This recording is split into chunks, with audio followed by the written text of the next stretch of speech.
Hello and welcome to the Hard Truths Podcast 2025 federal election episode.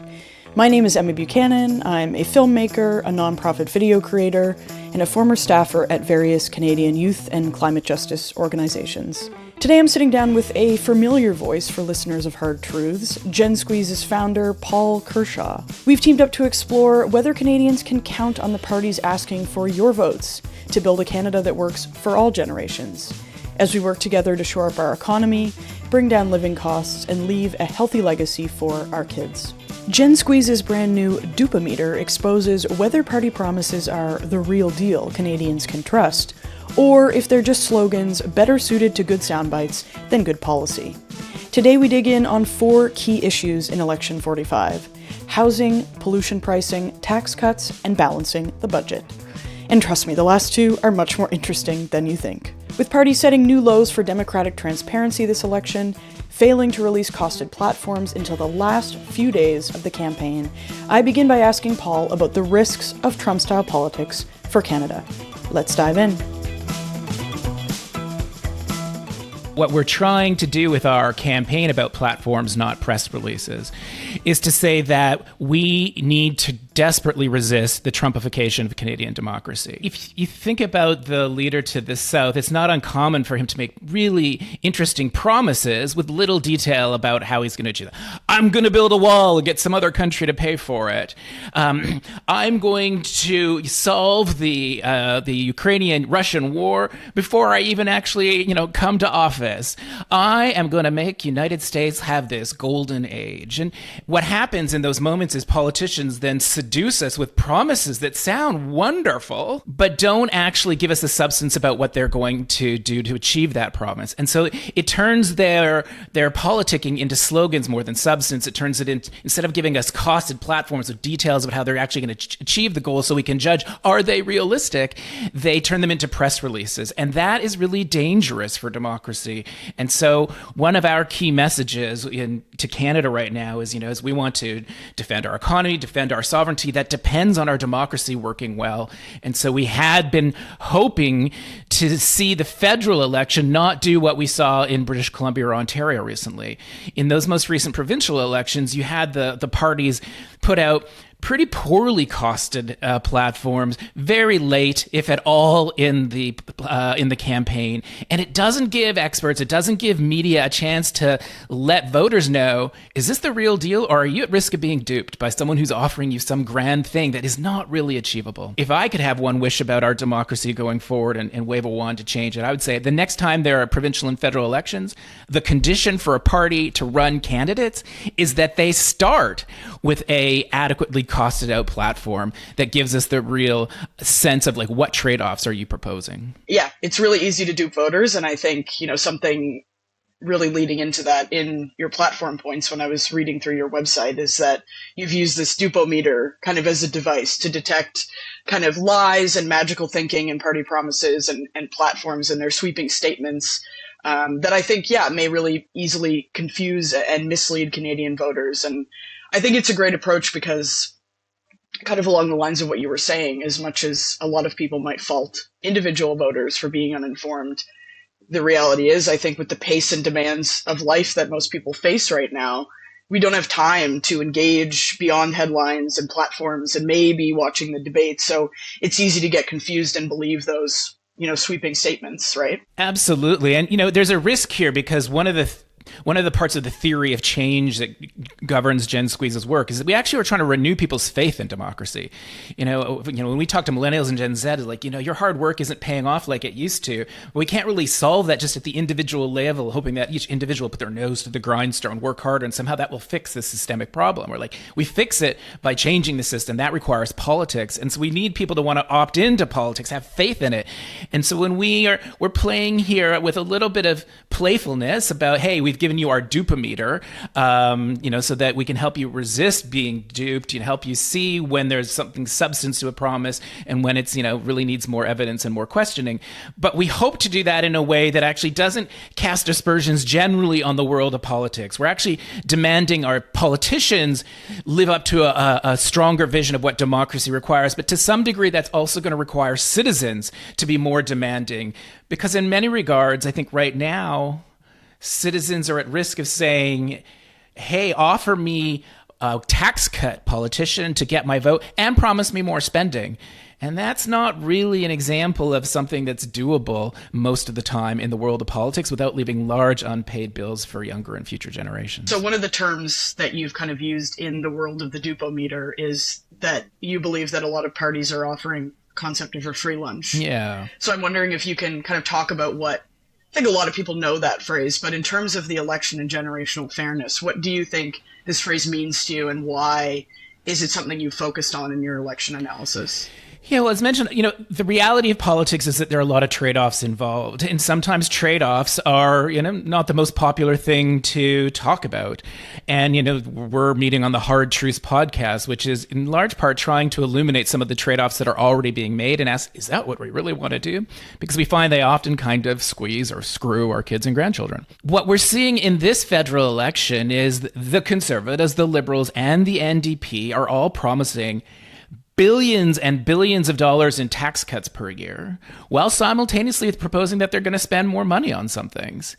And so that's, the moment we have parties promising more government-funded support for services and benefits that some or many Canadians want, without talking about how taxpayers are realistically going to pay for that additional spending, let alone the fact we currently are running a $42 billion deficit. And I heard on the debates recently that we haven't balanced the federal budget in, I think, 17 years.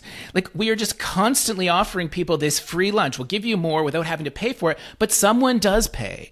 And the people paying are our kids and grandchildren, either in terms of they have to pay more interest to government debt down the road, or they don't have as much investment in things like childcare or housing or post-secondary that matter to them, or we don't fight, climate change as urgently as we might. And so someone always pays. We're just hiding right now that the offer of a free lunch to earn our vote in the world of politics these days is actually passing the cost to our kids. In terms of your kind of analysis of each party's plans around tax cuts, do you have a sense of which party do you think stands to do the most damage in terms of the budget?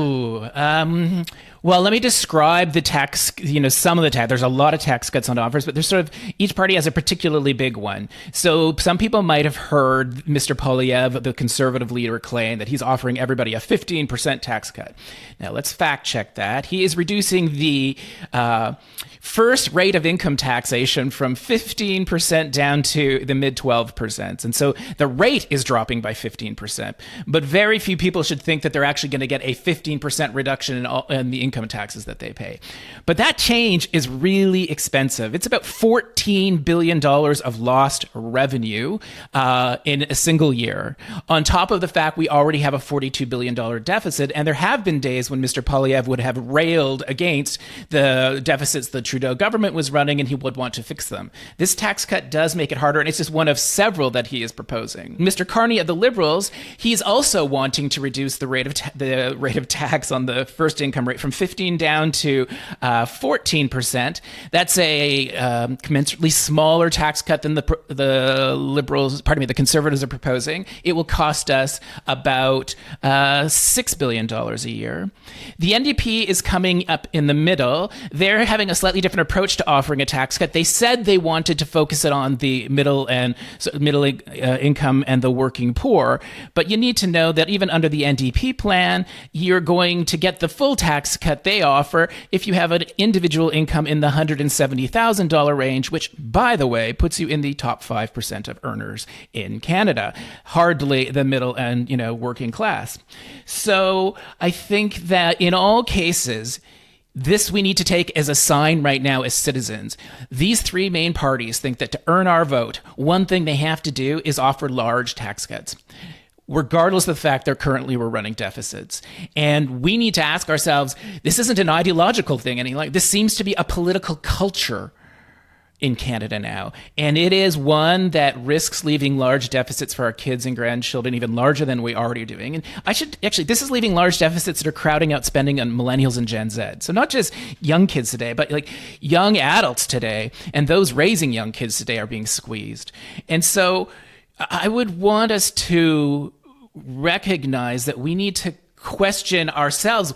Why are we conditioning our politicians to say, all of them, regardless of partyology, that they want to offer tax cuts to earn our vote. We get the politics we deserve, and I think we have to recognize we are signaling that as Canadians. I think maybe because we don't have as much faith in the world of politics, so we're skeptical about sending dollars to it. Anytime we send less sounds maybe good to us.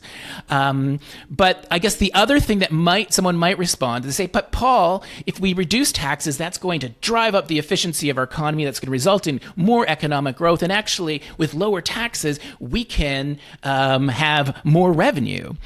And I would fact check that in the following two ways for anyone who's thinking like that.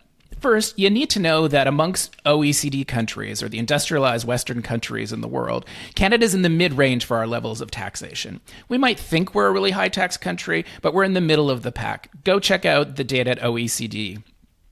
Second of all, the data are really clear that at this moment, Canada and many other Western countries have an aging population, which means we have more people over 65 who are now no longer in the labor market. And as the share of our population grows that's not in the labor market, that is a sign that your economy is going to have less productivity, which means less growth. And so any tax cut that a party offers you, if they suggest that it would pay for itself, you need to ask, how do you think it's going to be so stimulating to our economy that not only will it recoup the revenue we're losing by lowering the tax rate, but it will also overcome the dampening influence of population aging on our economy's growth? And that theme has been 100% absent from this entire election. Something that I found really was actually quite surprising to me when I was reading through some of your materials is that, old seniors and older generations actually have, I think it was half the rate of poverty of younger generations. It is the case that Canada has official poverty measure. It's called the market basket measure of poverty on low income.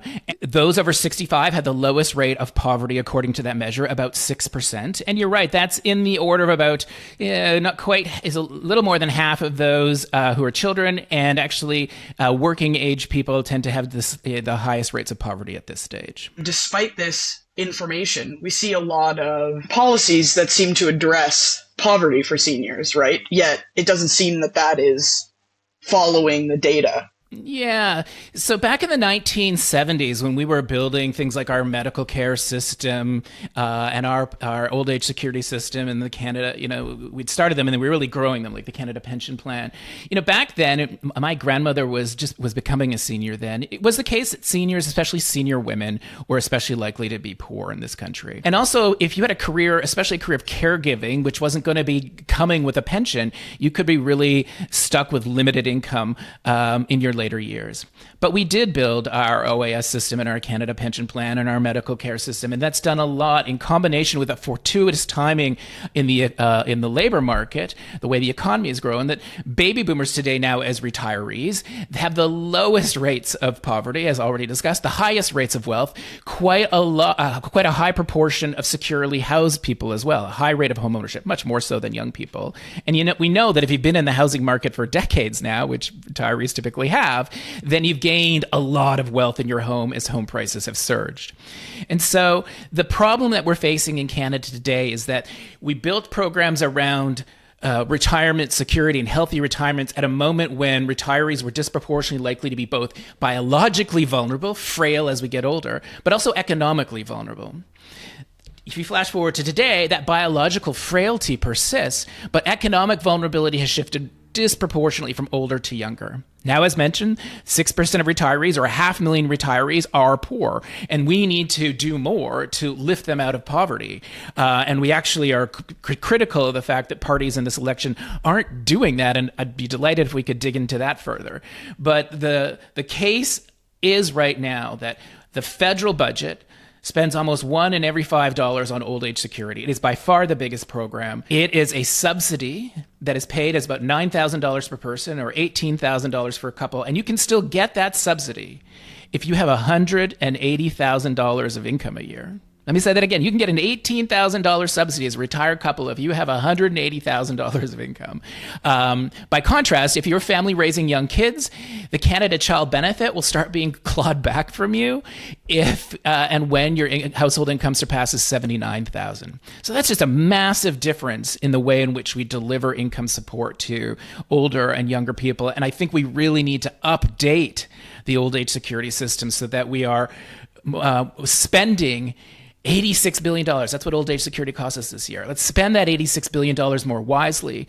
And our proposal has been to ask those retirees who live in households with over $100,000 of income to accept slightly less old age security subsidy, and not eliminate it entirely, but just a smaller portion of the subsidy. And then we could take the savings and we could repurpose it, both to eliminate seniors' poverty and to help millennials and Gen Z with their housing, their post-secondary, their childcare.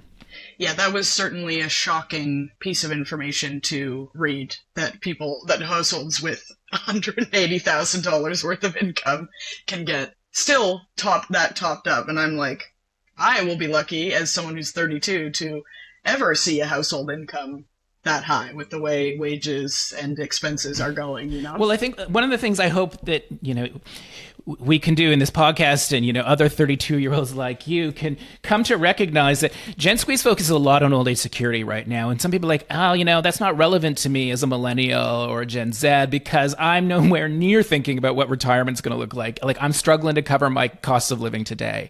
And the point that we're making at Gen Squeeze is that OAS overshadows everything. If you're concerned about post-secondary funding, well, old age security is actually growing so quickly, it's leaving less left over to invest in post-secondary.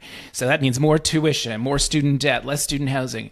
If you're concerned that your childcare costs another rent or mortgage-sized payment, and we're slower to scale up the really important $10 a day childcare system that was started by the previous government, well, one reason for that is the money is disproportionately draining towards old age security, which includes these $18,000 a year subsidies for retired couples with $180,000. And so we're kind of begging a younger generation right now, think that, one of the top priorities for your policy advocacy needs to be to modernize OAS. We need to modernize it so that it actually eliminates seniors' poverty in its entirety, because we're spending enough to do that. We don't need more tax dollars to do it. We just need to spend more wisely. And as we're doing so, repurpose some of the current OAS spending to deal with childcare, post-secondary housing. Like, let me give you a couple of comparisons. The 2024 budget is going to grow over the next between 2024 and 2028. It's going to grow spending on old age security in aggregate by over $70 billion a year. By comparison, post-secondary will get $5 billion. Housing will get $6 billion. Childcare will get $10 billion. Why does old age security, with this very generous subsidy for very financially secure retirees, why does it get so much of the new spending by comparison with a younger generation of millennials and Gen Z struggling with these other major costs of living? We have something called the Canada Pension Plan that young people are contributing to now. Retirees who are claiming the Canada Pension Plan now, they can feel secure that what they've contributed to the Canada Pension Plan is largely what they're drawing out. But that is not how old age security works. Old age security simply works like we give this subsidy to the people who are eligible for it now, regardless of what they contributed. And so it means for boomers, when they were young people, there were 7 working age young people contributing to old age security for every retiree. But now that boomers, a really big group, have retired, there's only 3 working age people coming behind them to contribute to old age security. And so that is really changing the amount of work that falls to millennials and Gen Z to cover the costs of today's retirees. And the research at Gen Squeeze that we've published in peer-reviewed literature shows that millennials are spending 20 to 40% more now on income taxes to pay for the healthy retirement of boomers than boomers paid towards retirees back in their day. If that's not the first question asked by most political parties going forward, we are never going to fix the way in which actually our politics are increasingly ageist towards millennials, Gen Zs, and the kids that they're going to raise or are already raising. Yeah. So kind of staying on that topic of old age security and thinking about this election in particular, are any of the parties really talking about this issue with old age security? No, it is. It has not been a talking point of any of the national parties. Interestingly, in the English debate, Yves-François Blanchet, the leader of the Bloc Québécois, was asked about old age security because when he was holding the former Trudeau government kind of at ransom to keep the government afloat before Mr. Trudeau resigned, the thing they wanted to do was to bluntly increase more money for old age security for rich and poor retirees alike. And he was the one person who got a question on OAS in the debates, and he repeated that his big concern about old age security is how some over 75 get a little bit more money than some age 65 to 74. This is really this is an easy problem to solve. One could do so as well if we took the $86 billion of spending that we're currently due and we target it more effectively to those who really need it. We could solve his problem, but he's missing the big issue. His party literally does not understand how much money old age security takes up in the federal budget and how fast it's growing. And unfortunately, Monsieur Blanchet, when he's been challenged on this issue in the past, has made some pretty outlandish statements about how young people in Quebec should just be more appreciative of older folks because now young people have a standard of living that, could never have been dreamed about in the past, which really does miss how it is a lot more a lot harder now to pay for housing than it used to be. Student debt is much higher than it used to be, and there's much more economic precarity for millennials and Gen Z in Quebec and across the country. Yes, for sure. Just continuing on that line, why do you think no party is really interested or willing to address this kind of elephant in the room of old age security? Yeah, it's not because public opinion isn't on our side to change it. So we did a poll with Research Co. It's a very reputable polling firm, random sample of Canadians, which found that 3/4 of Canadians agree with our idea that we should ask retirees who live in households with more than six figures, more than 100,000, to accept slightly low AS so that the savings could be repurposed, both to eliminate seniors' poverty and to help millennials and Gen Z with education and childcare and housing. 3/4, and that included 3/4 of retirees.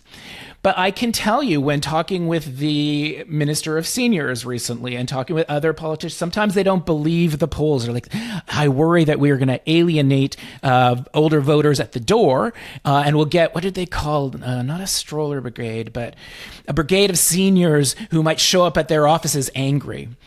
And so that then plays out to a risk in election time because retirees are more likely to cast a ballot than are younger people. Millennials are now the largest group, the largest generation numerically. The largest group of voters remains older Canadians because the turnout rate is higher, and politics responds to those who organize and show up.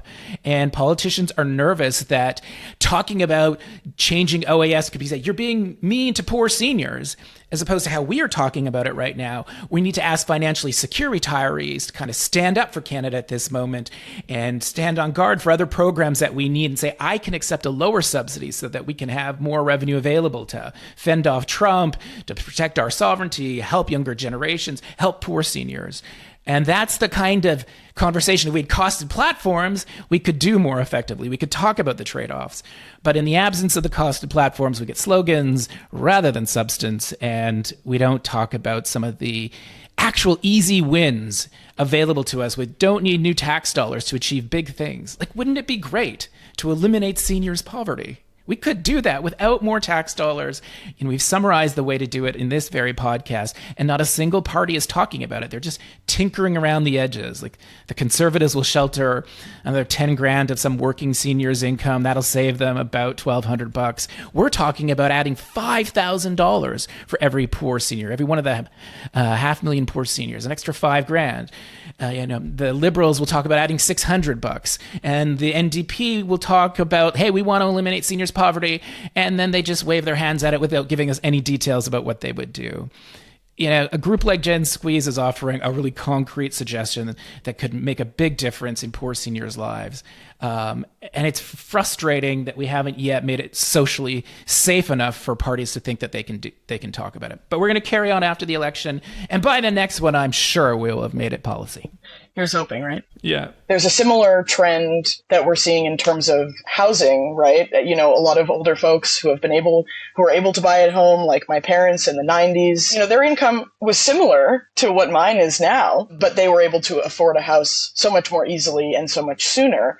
Yet our governments are protecting this age group. I'm curious, thinking, you know, in terms of this election, are any parties offering any real solutions when it comes to housing and other issues of affordability? So first, if you're a millennial or Gen Z concerned about post-secondary or childcare costs, you know, which are often another rent-size payment, the parties have been really silent on this issue, which is egregious in my view, because these are major costs facing younger Canadians that actually are in our reach to change relatively quickly. You can invest more in existing childcare services to bring the fees down. You could invest more in post-secondary institutions across the country to bring down tuition, reduce student debt. Those things are actually doable in short periods of time. Housing's harder because part of the solution on housing is about building, and that just takes some time to do. But now let's contextualize the housing unaffordability that's facing millennials and Gen Z.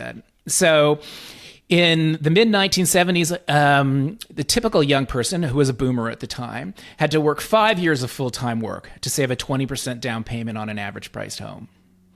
If you flash forward today across the country, it's about 14 years. In Ontario, it's like more like 16, 17. In BC, it's 18. And if you're in the GTA and Metro Vancouver, you're well into the 20 years. It's like 26 in Metro Vancouver when last I checked. That's a massive deterioration in the amount of hard work that young people need to do now. And even in the 1990s for your parents, I'd have to go double check, but I bet you it took around 8 years of full-time work for someone in your parents' demographic in the 90s.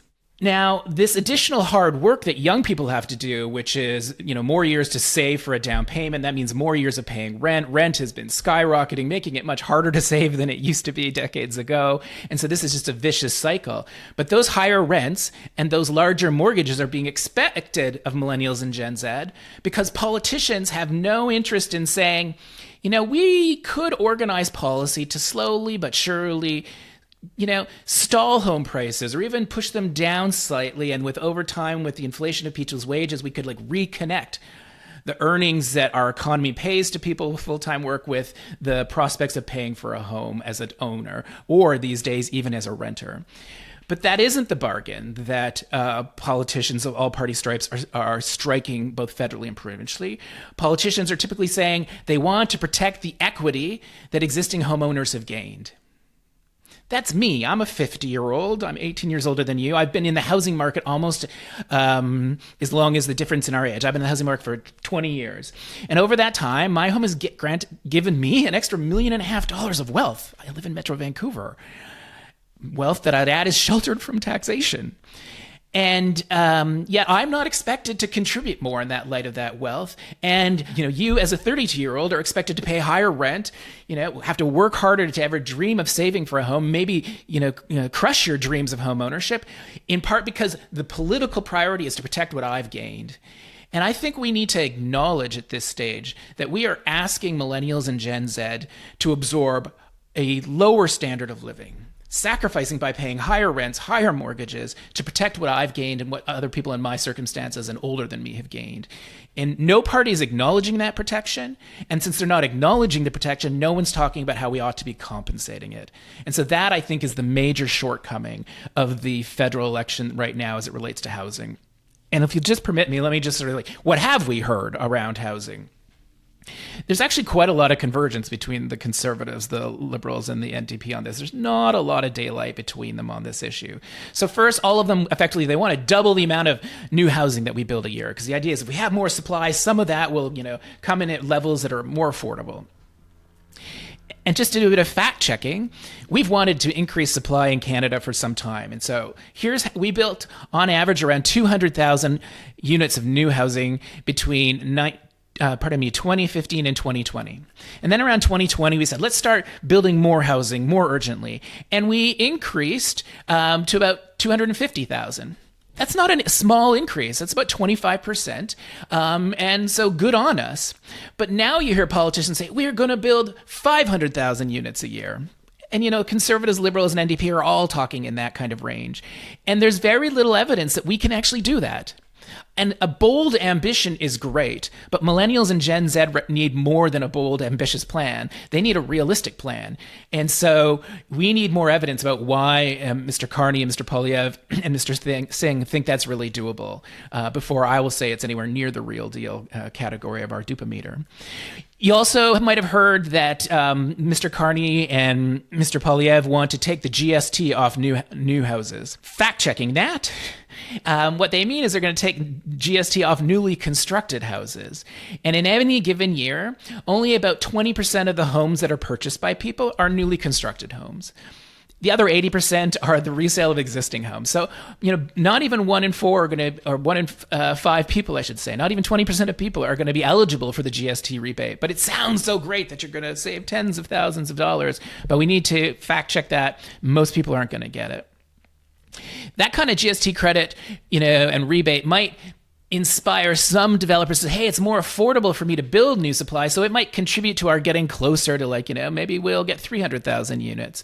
And the parties have some other ideas about how they want to make it more affordable for developers to buy, but they never talk about how we're going to pay for these additional subsidies or additional tax relief for developers. And so it begs the question, where are we going to capture that revenue? And no one talks about saying, hey, Paul, you just told me you gained $1.5 million in your home. Maybe you should contribute some of that to help get a deeply affordable housing for others. So I'd say that is another key weakness in the overall housing conversation that has been at play. And to repeat myself, millennials and Gen Z are going to endure a lower standard of living.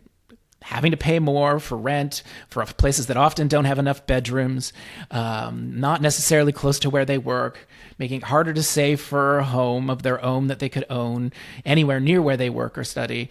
And that is a lower standard of living that we're asking them to absorb, endure, suffer. And I think it's time to recognize that they are asked to do that because we want them to show solidarity with those who are older, who've come before. And it's a beautiful expression of solidarity that they are enduring. But none of us who are older are really giving them credit for that. And until we do, I don't think we're going to create enough social license for governments to start saying, how do we compensate millennials and Gen Z right now? How do we bring down their post-secondary? How do we make childcare less expensive? How do we give more appropriately sized rent subsidies for young folks? How do we just make the cost of living easier for that demographic? And how can older folks who have benefited from rising home prices contribute? Yeah, and then what you were saying too, the reality of even being able to buy a house, for my age group. I will never. I don't even know if I was planning on settling in Toronto anyway, but I would never be able to afford a house in Toronto if that's where I wanted to stay. And just look what that means. I mean, Toronto's a fabulous city, and Hamilton's a fabulous city, Kelowna's a fabulous city, Vancouver, but these places are increasingly out of reach for the standard of living just a few decades ago we thought was normal for the middle class. So we are hollowing out the middle class in two really critical ways. You can be a well-educated, even well-earning millennial or Gen Z, and the security of housing that was associated with middle classness some decades ago is out of reach. By contrast, you can be a nurse or a bus driver who, is later in your career or now retired, and you bought into the housing market in the 70s or 80s as regular, what we might have called sort of blue-collar people would do.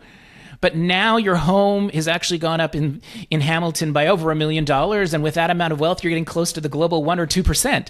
And so you're not in the middle class any longer. You're actually much more affluent. But that degree of financial security and affluence, we don't often recognize as much. And I guess one of the messages that politicians don't really want to share at election time with an older demographic is that many of them are, like the Scotiabank commercial says, richer than you think. And people hear that and they're like, you mean I didn't work hard to get what I did? Of course you did. But that hard work paid off in ways that hard work is not paying off for younger folks. And it's not paying off for younger folks because protecting the easier wealth gain from rising home values, like my home's gone up while I've been sleeping and watching television and cleaning the dishes. That wealth windfall wasn't really a result of my hard work. It was a result of good timing. And that is coming at the cost of, millennials and Gen Z and the kids they're raising. And that's why we need politics to wrestle with the generational tension and ask financially secure retirees, not poor retirees, but financially secure retirees, how might they contribute more? Do you think there is any party that stands the best chance at actually addressing, housing and rental unaffordability specifically, or kind of any kind of affordability that younger generations are facing? Well, I think the fair answer is there's not a lot of distance between the conservatives and the liberals. Let's focus on them. They're the two parties that are vying for government right now. And I know Mr. Poilievre would love everyone to believe that he has a fundamentally different approach to housing than did, the former liberal government.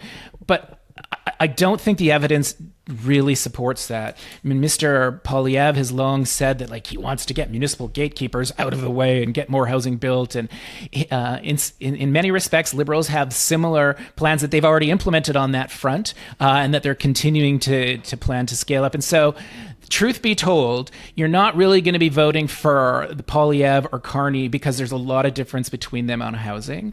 Mr. Carney has started saying something that's newer to the housing debate that has caught my attention. He's talking about using prefabricated housing, and at this moment, wanting to scale up Canadian industry and sort of bring new technologies to adding housing supply. Now, that's pushing beyond my area of expertise, but it is a new development that when I meet with people who are much more familiar with the development side of housing, they're finding that that might be an innovation worthy of investing more time, money, and financing into. But I think many experts remain skeptical that we are going to be doubling housing supply anytime soon. A lot of the housing that we've been building of late has not come in at an affordable level, and so the elephant in the room is we are asking millennials and Gen Z to endure more hardship, higher rents, higher mortgages, crushed dreams of homeownership, and no party has yet acknowledged that. And that is a shame. And so we are going to need all of us to demand more of whatever government is elected on April 28th. Yeah. Okay, so I think moving from one topic, housing, to environment, that a lot of young people are, very concerned about. I very much grew up in a generation where we really started, talking about climate change at a pretty young age, or at least, environmental impacts. And I remember being in middle school and, screaming at my parents to turn the tap off when they brush their teeth and take shorter showers. And then anxiety, it has only increased as I've gotten older. It's a major issue, I think, for many young people when we're talking about generational fairness and kind of the inequities that have been placed on our lives and our future. And I also think we thought this election, was going to focus on the idea of carbon tax and carbon and industrial carbon pricing more than maybe it has, right? Poilievre called this the carbon tax election. And a lot of Canadians support the idea of using carbon pricing, to protect kids and grandkids from pollution and its impacts, but that hasn't really been the case in what the parties are talking about. So what do you make of this shift in election priorities away from the carbon tax, and where do the parties stand? Yeah, I mean, this isn't the federal election that Mr. Poilievre and the Conservatives had planned for a few years, because it hasn't been the axe to tax election to the same degree. And so why is that the case? Because Mr. Carney, so the Liberal leader, in his first moments as Prime Minister, decided to get rid of the consumer price on carbon. And people will know that in some regards, it was made to be seen to be very unpopular in terms of when people were paying the carbon price maybe for their gas and whatnot in an era of inflation. Some suggested that the carbon price was a driving contributor to unaffordability. Now, I won't belabor the point we've talked about in other podcasts, but the evidence shows very differently that actually the price on pollution that consumers were paying was contributing a very small fraction to rising prices, and other factors definitely were driving unaffordability more. Plus, under the Trudeau Liberal system, if you were most people were getting more back in a rebate than they were ever paying on the price on pollution. But because Mr. Carney took away that dividing issue, and that is no longer a distinction between his party and Mr. Poilievre's, that sort of sucked the air out on that issue. Plus, of course, we all know that the dominant theme of this election has been Mr. Trump's shenanigans to the South, and the way in which we as Canadians have needed to, get our elbows up and stand up for our economy and our sovereignty. And so it just reframed the ballot question. But nevertheless, for those of you who are concerned, and we desperately need to be concerned about the planet's health, that's, the WHO, the World Health Organization, identifies climate change as the greatest risk to human health in the 21st century. And the amount of carbon pollution we're putting out in the air is a driving factor in that. This remains a really critical carbon tax election because there is a divide between the conservatives and the liberals on a key issue. Now that Mr. Poilievre has successfully, got rid of the consumer price, he's wanting to go after the industrial price. And the industrial price is what big emitters of pollution in industry do. Think steel, think aluminum, think oil and gas. So big industrial polluters. And the research is clear in Canada that this price on pollution is the single most important policy we have in Canada to meet our objectives of net zero emissions in the decades ahead. It contributes 1/3 of the work. And so to have Mr. Poilievre's party be proposing to scrap that without any serious plan to replace, with other policy tools, the emissions reductions that we would be losing, that is a big risk if you don't want to be betraying your kids and grandchildren. If you think that when we make a mess that we should clean it up, that's a family value we teach to our kids, then we need political parties to stand firm on the idea that big industrial emitters of pollution need to pay for their pollution now, rather than expect our kids to pay more dearly now and in the future because the planet's health is deteriorating around them and they suffer extreme fires, extreme flooding, dreadification of our soil so it doesn't produce food in the same way. It just puts their fresh water, their beautiful oceans and forests all at risk. And that matters not just for their recreation, but that matters for their health and their economic well-being. And so, I had hoped there would be a bigger conversation about how we must pay for our pollution still, so that we don't betray our kids. But sadly, that has been a relatively under-discussed theme throughout much of the election campaign. Okay, so that about wraps up my questions. Wonderful. Do you have any final thoughts to tie it all together in terms of the election and generational fairness? Well, you asked earlier why politicians were wary of raising, the inefficient spending, the wasteful spending we're doing on old age security. And we talked about how politics responds to those who organize and show up. And it is absolutely the case that an older demographic is more likely to cast a ballot than is a younger demographic. And so, to that older demographic, vote not only for your healthy retirements, but vote for the legacy that you leave for your kids and grandchildren. And for the millennials and Gen Zs out there, and I would say, do push yourself and your friends and your cohort to get out and vote, because the more we do so, the ballot box is a quintessential example of showing up, and politicians do respond to it. And if we want a better platform in the next election, if we want a better budget going forward, then politicians need to be able to count on, when I do post-secondary investments, housing investments, childcare investments, fighting climate change, that brings a younger demographic out, and that helps me win an election. So get out and vote, because politics responds to those who organize and show up. So to wrap up today's episode, as a millennial myself, I feel responsible to say to anyone in my generation or younger listening, now is the time that we need your voice most. Millennials are the largest group of potential voters, so you can make a difference in the voting booth, if you show up. If you haven't already voted in the advance polls, please get out and vote on Election Day, which is Monday, April 28th.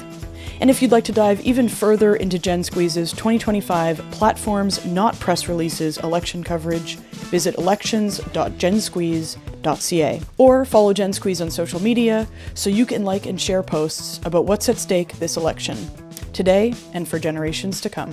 Thanks so much for listening.